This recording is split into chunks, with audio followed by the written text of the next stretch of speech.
What's going on, guys? National Master James Canty III here, and today we're back with Dvoretsky's Endgame Manual, Chapter 1, Part 2. We're looking at pawn endgames. We're using the Forward Chess app. Make sure you get it right below, right under the video, and I got the book for you too, and some other stuff. Just click on the links right under the video. Here we go, guys. Dvoretsky Part 2. So Part 1, we stopped right here in Part 1 of the video. We have a playlist for you guys, so make sure you guys go through that. It's only 2 videos now, but of course, as we just keep doing every video for this, 15 minutes max usually are what we're going to do for these videos, so you can have them in little chunks here and there. So here we go. All right, this pawn in game is for white. Okay, so this one was hard. I do remember this one being difficult. I do remember this one was not an easy one. So let's see what this is. The answer, actually, the only thing that saves white is getting the distant opposition here. So everything else loses in this position is white. So what we're supposed to play is actually king h1. King h1. So after king h1, the move for black is king to d2. So if it's distant opposition, then that means we go king h2? Is that what it is? Yep, king h2. Distant, meaning 3 squares. Because if we go king g2, we're in trouble. King g2, you're immediately in trouble because he gets the opposition. You have to step off. He's going to sidestep you, shoulder you kind of thing. So if we go, let's go back here. King g2, probably shoulder you out because you want to defend this pawn. So here, and then we come around the back way. And then come up this way, snap, king takes, and then we're queening. Real easy. We're queening after that. Now we're winning. So makes sense. So coming back here, king h1. And if king e1, then king g1. So you have to get the opposition each time. You have to get the opposition. And that helps a lot on this distant opposition, especially against these 2 pawns here. Very informative. Very informative. So it says, now let's examine the mechanism by which the stronger side can exploit the distant opposition. The stronger side can do it, okay? So that's the person that's winning. And in this fact, quite simple, and consists of the conversion of the distant opposition into close opposition by means of outflanking. Sometimes that sounds like a different language. You have to read that like 5 or 6 times. I have noticed that with Dvoretsky Endgame Manual. Shout out to Hikaru when he came here to Detroit, and I talked to him, and he was like, what did he say? He was like, yeah. He was like, if it's too hard for me to understand, it's too advanced sometimes. No, Dvoretsky's a great book, but he was definitely making a point that some of this stuff is extremely advanced, and it does help in every area, guys, of course. So I highly recommend this book, and Daniel Naroditsky loves it. Fabiano Caruana actually speaks on Dvoretsky's book as well. So it's a very great book. If outflanking is not possible, then possession of the distant opposition is worthless. So here's a position. I remember this position actually as white. So I want you guys to pause the video and see what would you play here. How do you save this position as white? Because right now you can't save it because king g4 and king takes f4 and king takes g5, right? But you would have to get the opposition somehow, some way in this position. What actually would you do? When you come back to the video, here we go. Now, what this says is the pawns are lost, after which black's king will control the key squares in front of the f7 pawn right here. But white has a tactical resource at hand. He moves both pawns forward to lure black's pawn nearer to his king, allowing him to defend the new squares. And the concept is g6. What a move, guys. g6 on the board. They said if you go king g2, then it's losing. Or actually, after f takes g6 first, then f5. If king g2, then king g4. f5, g takes f5, yeah, and then we're losing immediately. And if king h2, then king g4, f5, king takes f5, king g3, king g5. Whew, man, boy, no, you're in games. Oh my goodness. Wow, yeah, g6, f takes, and f5. I do remember this concept. G takes f5, and then king g1. So we get this distant opposition, like we just talked about before. Distant opposition. Make sure you check out the first video too. This will help you a lot if you are watching this video for the first time and you didn't understand what we're talking about. Distant opposition, absolutely. So here though, if he goes king g4, and then we go king g2, and then it's a draw. We have a draw here. Pretty nice, guys. That's sweet. g6, f takes, f5, g takes, king g1. Black controls the distant opposition, but he can't convert into the close opposition. The problem is that after king g5, king f1, outflanking with king h4 has no point. On king f4, it is white, and g4, it is white who takes the close opposition after king f2 or g2. And black's king cannot use the f5 square as it is blocked by its own pawn. If the king and pawn could both occupy this square simultaneously, then the next move the outflanking will be decisive. Unfortunately, the rules of chess do not allow such a thing. That's funny. Okay, here we go. Another one, just like this. Oh, this one. This one is a zigzagging triangular motion, from what I remember. Here we go. Taking the distant opposition with king e1 leads to a draw. I would never play king e1 though. Anyway, the opposition on the e file is meaningless because it says king e1, king e8. Yeah, I wouldn't do that though. Like king e1, king e8, king e2, king e7, king e3, king e4, king e7. Why can I get any closer? Because e5 square is off limits. Oh, that makes sense though. Some people would actually go in this manner, just straight up the board. That's something to know here, guys. Like, look at that. Straight up the board here, right? You just go straight up the board. He's going to get opposition. He's going to like box you out. And you may have to try to go this way though, but that might not work. Let's see what happens. In such situations, there is a major line through the middle. What? Okay, hold on. In such situations, there's usually a major line through the middle of 3 connected key squares. Okay, let's get that first. There's a major line through the middle of 3 connected key squares in which it is vitally important to capture the opposition. And when the enemy king retreats from it, you must outflank it. Okay, that's going to be a hard one to remember. In this instance, the key squares are e6, okay, e6, f6, and g6. The middle square is f6, and the major line is the f file. Okay, I get that. Imagine that black's king was on f7 and moved to one side. White must outflank with king g2. It is pointless to stay on the e file. White's king will reach the key square of g6. So black plays king f6. But then, as we already noted, on the f file, it's necessary to maintain the opposition, so therefore king f2. And now I remember this. So the rest, I mean, like I said, it was a triangular motion, and I just know from studies that it's back and forth. You zigzag your way up here, so when you're coming here, he has to step off, and then we hit him again, and then we zigzag him all the way out until we capture this pawn. That's usually the concept. So here we go. Where's the move? King g3. King f7, king f3, king e7, king g4, king f8, zigzag your way all the way up there, king f5. The distant opposition has successfully transferred into the close one. King e7 here, and then this is over. And then we queen. Very simple, very simple. Okay, this one.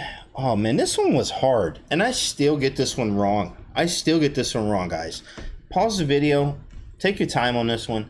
I still get this one wrong. Now, this one is about distant opposition, and sometimes I wonder, like, why can't I just go like king e3? I think I'm just winning. I think they're just trying to make.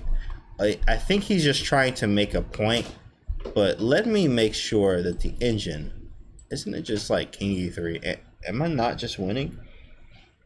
It's just king f5. So what happens if I go here? King d6, I mean. Okay, king b6. I always wanted to know this. This is why forward chess is good, because I always wanted to know, in this position, like, man, I always got this wrong. Okay, so you get nothing. Wow, you get nothing from it, really. And this is what I wanted to know. But you don't actually have that chance sometimes, and it's just difficult, especially reading it, just like looking at it. You have to set it up on a board, which takes a long time too. Every position on a real board is extremely time consuming. So this helps a lot. This app. King here though. Yeah, so it doesn't work. So I wanted to know that for so long. So that's why we do a distant opposition. It makes sense now. Because you're supposed to go king f5 and then you run the king up this way. And I always mess this up. When I get here, I think it's here. Let's see. King f5. King f5. First thing, white must seize the opposition. King f5. Okay? Next, king b6. Black's king must be the first one to the 6th rank. If it had been a7 in the starting position, then he would play king b7. And that will lead to a draw, since white could no longer seize the opposition, because after king e6, there's king a6. And after king f6, there's king b6. Yeah, that makes sense. This stuff's very difficult, guys. That opposition is something very real. When you get to an endgame, you can save a game, you can draw a game, or you can lose a game, and you'd be thinking you're winning. I mean, it's crazy. I've had many games I can think where I thought I was winning, and you are sadly mistaken there sometimes. You have to you got to know these guys. That's why this book is awesome. Dvoretsky Endgame Manual here. So, all right, King F6. After King B6, we go King F6 instead of King E6, right? The rest is standard technique of converting the distant opposition into close opposition. Here, the major line that we talked about is on the 7th rank through the C7 square in the 3 connected key squares. What in the world? C8, C7, C6. Okay. All right, Mark. Got it. Got it, Mr. Dvoretsky. King B7. King F7. Yes. If King E5, then King A7. Man, that's tough. Because then if I come in, he's right there to hit me again with the opposition. That's sweet. King B8, King E6. So after King F7, though, it's King E8. Outflanking him. Coming around the back way. That's usually how you want to look at outflanking. You're like coming around the side or the back way. That's usually what that's like. King to E8.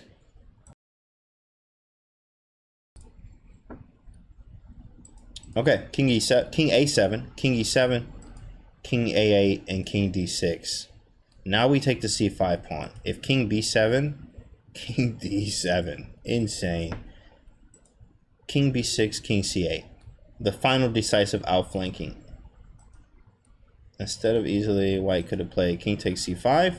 Yeah, this is a blunder. White might also play this. King C7, King B4, King B6, C5. Because if you take here, then it becomes a draw, I'm assuming. Yeah, this is a draw there. But if King A6, after C5 check, King A6, take on A4. Wow. Whew. Man, that's a very instructive one. Very instructive. I still get that one wrong sometimes.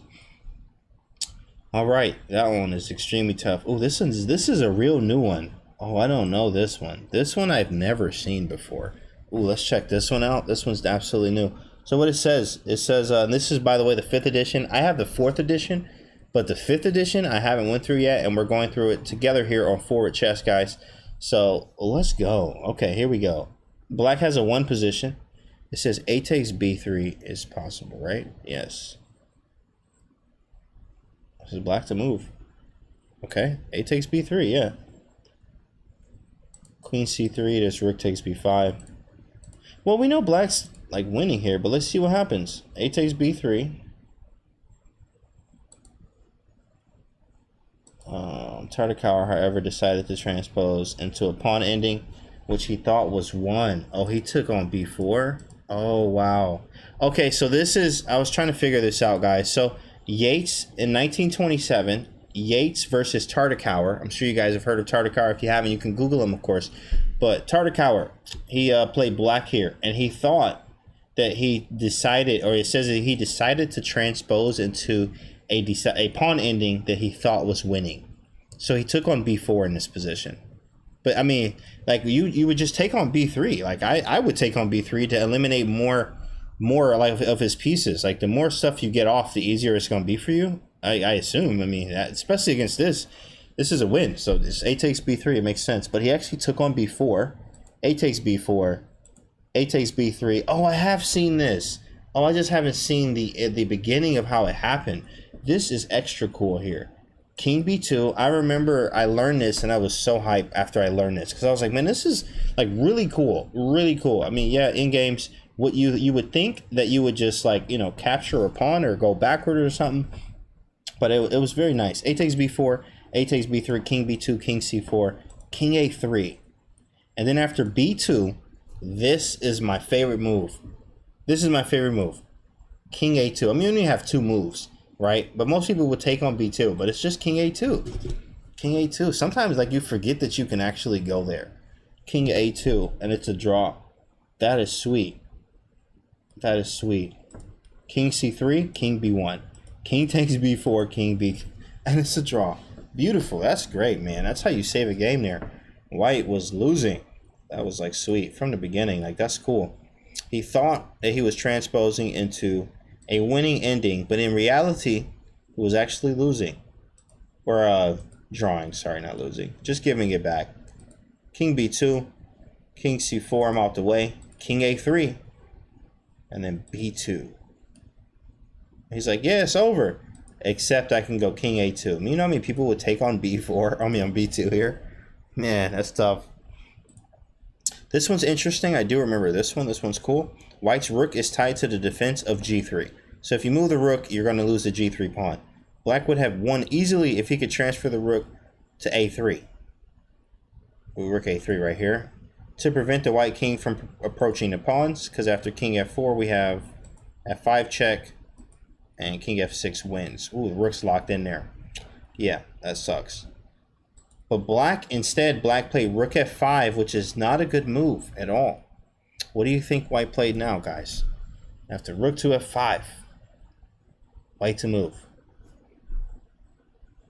King e4 is the move here.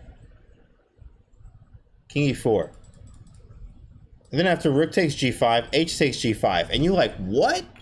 I'm losing. I'm losing. But you're actually not, because you have the opposition. This is such a powerful thing. White has the opposition. And he counted on a f6, takes, king f4, g5 check, right? But he played king f3. And then it says that it became clear that the opposition on the f file will give black nothing. So watch this, king f5. You could go, oh, it says g4. Oh, g4. Dang, that's sweet. King g3. G4, I didn't even see that. That's new. That one's new. That they just put that in there, it feels like. But king g3 is nice. But here, king f7 is the move. On king f2. And if they try to approach you, king e6, you go king e2. King d6, king d2, king c5. And then you get a sideways opposition here. Diagonally. Very nice. All right, we're into an exercise now, guys. Let's go through this exercise. See what this is. Ooh, this is king b1. This is an exercise. So what are we going to do, guys? What do you think? King b1? I think, for some reason, I think it's king b1. King b1, king a3, king a1. What is it? King to b1? Hopefully. All right, let's see the solution. Oh, it's b4. Oh, it's black to move? Oh, it was black to move, I guess. Weird. The solution exercise based on diagram 1.7. So this is black or white to move? Oh, okay. This was black to move. All right.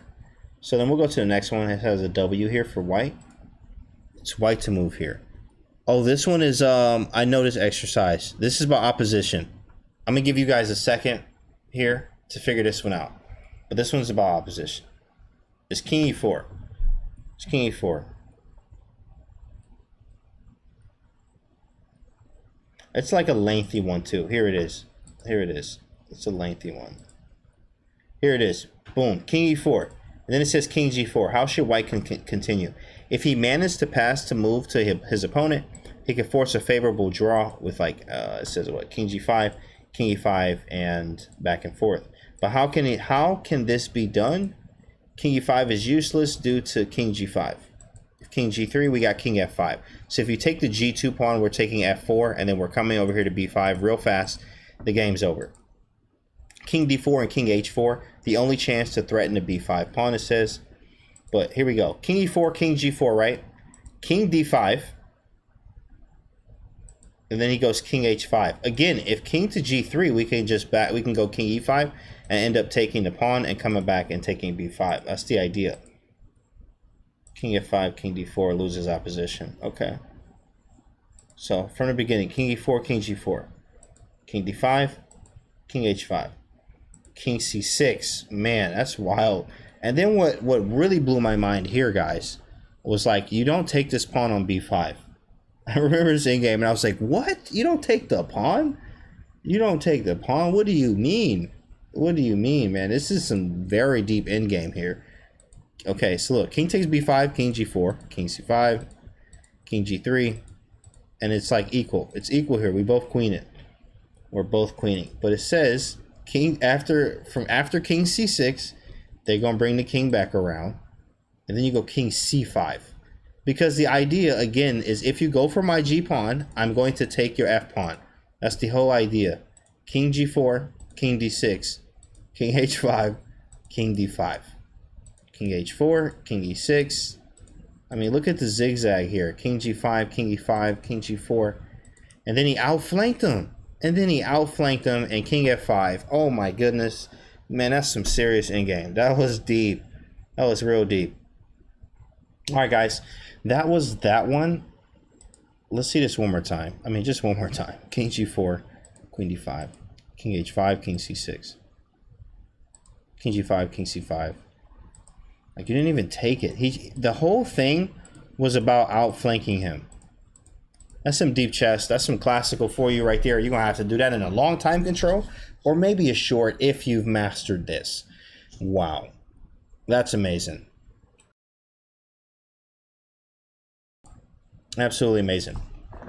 But well, that's today, guys. This is part 2 of Dvoretsky's Endgame manual with the pawn endgames. We're in chapter 1. We're going through the entire book, so this whole playlist is going to be loaded up with more videos. So thanks so much for watching, guys. If you enjoyed it, let me know in the comments. And I also put the Forward Chess link, the app, and the link to this book and another one for you guys to use the same for the desktop app, even for your phone, stuff like that. Appreciate you guys. I'll see you on the next video.